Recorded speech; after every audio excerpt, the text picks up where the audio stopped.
Depois que o orvalho secou, flocos finos semelhantes à geada estavam sobre a superfície do deserto. Quando os israelitas viram aquilo, perguntaram aí uns aos outros: "Que é isso?"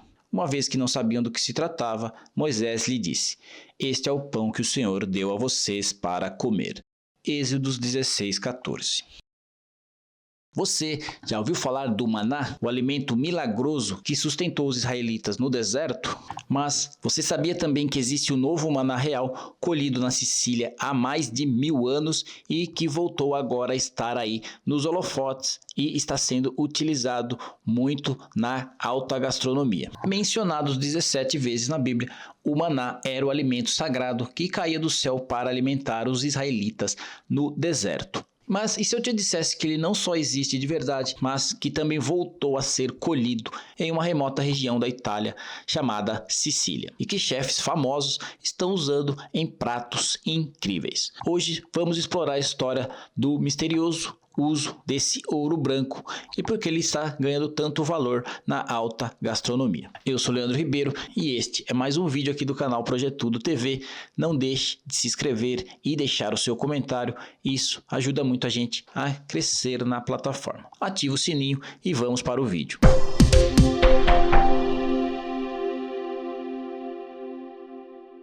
Mas o que é esse maná da Sicília? Nada mais é do que a resina do freixo, que é o nome da árvore Fraxinus ornus, que é colhida há séculos. São flocos brancos, sabor doce com notas de amêndoa. Era chamado de ouro branco e era taxado por reis no século XVI. Quase desapareceu no século XX por causa do açúcar industrial e do manitol sintético, mas agora na década de 80, um cidadão chamado Giulio Gelardi reviveu a tradição e incorporou novamente o maná na comunidade. Então, nos anos 80, Gelardi voltou à sua cidade natal e encontrou uma tradição morrendo. O que ele fez? Decidiu revivê-la desde o zero.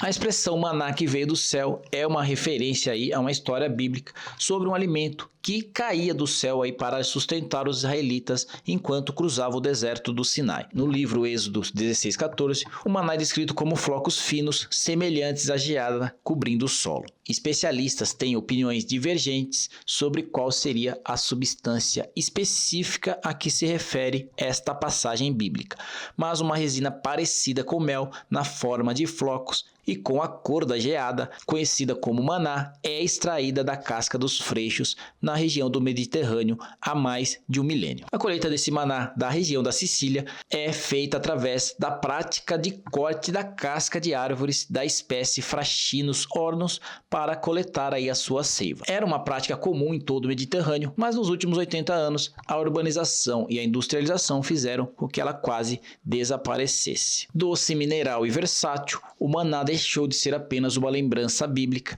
e ganhou espaço nas cozinhas mais criativas da Sicília e também do mundo. Hoje o maná adoça muffins, bolos, biscoitos e chocolates sem necessidade de açúcar adicional, ideal para diabéticos ou dietas com baixo índice glicêmico. Nas montanhas do Mediterrâneo, o Parque Natural Madone tem 40 mil hectares e a colheita do maná na região data aí pelo menos do século IX, quando a ilha estava sob o domínio dos árabes. A seiva doce tem sabor de cana-de-açúcar com notas de amêndoas. Durante o Renascimento, produtores sicilianos costumavam coletar o maná e vendê-lo para comerciantes de todo o Mediterrâneo.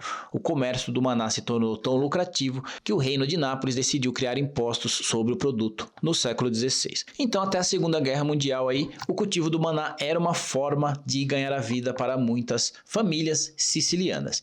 Era vendida regularmente para empresas farmacêuticas que extraíam manitol, que é um álcool de açúcar usado como adoçante e diurético. Nos anos 50, cientistas então encontraram uma forma de sintetizar o manitol e nas décadas que se seguiram, a colheita do maná virtualmente desapareceu, justamente porque conseguiram em laboratório criar essa substância.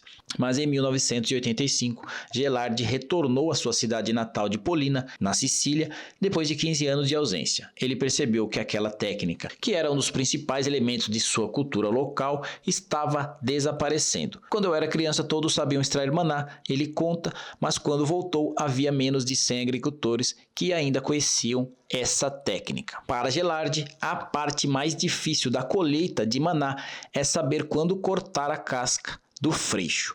O freixo então produz seiva o ano inteiro, mas só há resina suficiente para a colheita durante os dias mais quentes do ano.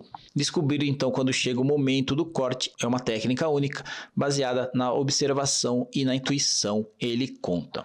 Em 1996, Gelard começou a distribuir panfletos com informação sobre o maná para os turistas que se hospedavam em um resort próximo. As pessoas ficaram fascinadas com as propriedades curativas do maná e o seu impacto sobre a cultura local, relembra ele. Nos anos 90, Gelard promoveu tours demonstrando aos turistas internacionais como colher o maná. Eles então começaram a considerar o maná o nosso superalimento local, conta Gelard.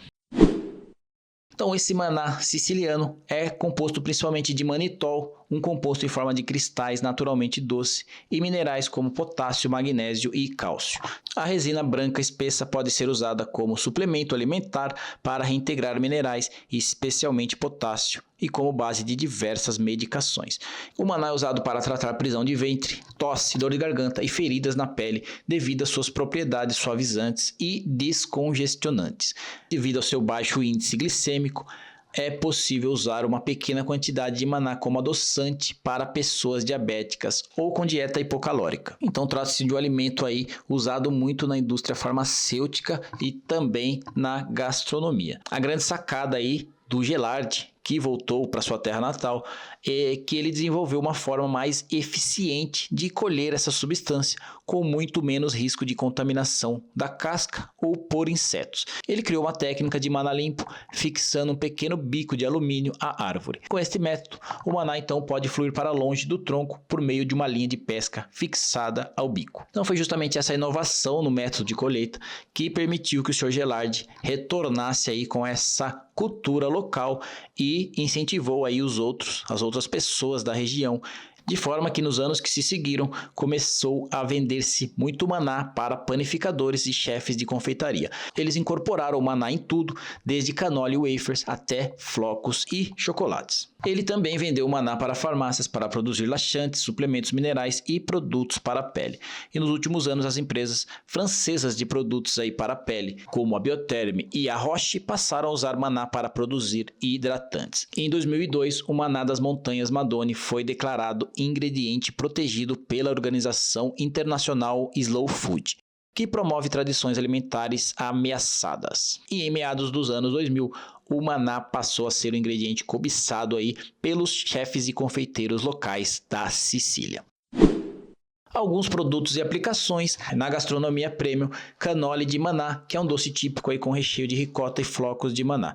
Custa em média 15 euros a unidade em cafés de luxo. Pratos estrelados como risoto ao maná, com aspargos e bacon, custa 45 euros no restaurante Nangalahone. Chocolato e maná, que é chocolate 70% com cristais de maná, é vendido a 80 euros o quilo. E também o panetone premium do confeiteiro Nicola Fiasconaro, que custa 100 euros a unidade e se esgota rapidamente na época do Natal. Na farmácia e na beleza, o manitol natural, que é usado em laxantes e suplementos, custa em torno de 50 euros o frasco de 50 gramas.